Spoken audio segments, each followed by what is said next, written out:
अस्सलामुअलैकुम वरहमतुल्लाहि वबरकातुहू। सोचा यही था कि तुम्हारे सब मैसेज डिलीट कर दूँगा। मुझे लगता था मैं फ़क़्त एक रात में सब कुछ मिटा सकता हूँ, लेकिन फिर यूं ही इनबॉक्स खोला तो ये देखा ज़िंदगी के कुछ सुनहरी लम्हे रखे हैं।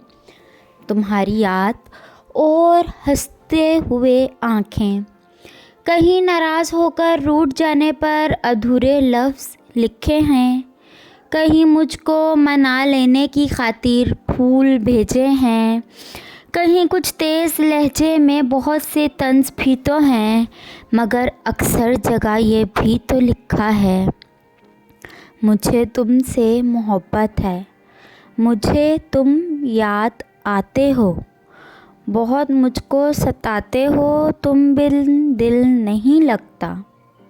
ये भी लिखा था, क्यों करते हो इतना प्यार, इतना करो कि बर्दाश्त कर सकूं।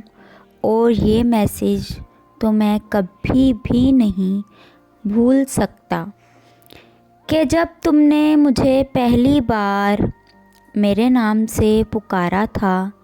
मैं अब तक ना कुछ भूल पा रहा हूँ और ना ही मैसेज डिलीट कर पाया हूँ। बहुत कुछ कहना चाहता हूँ तुमसे, तुम्हारे बिन बहुत अधूरा हूँ। कहीं से लौट आओ ना कि मान रख लो चाहतों का। फ्रेंड्स, अगर स्टोरी अच्छी लगे तो प्लीज़ मेरे चैनल को सब्सक्राइब करें, लाइक करें, बेल आइकन को प्रेस करें। अल्लाह हाफिज़।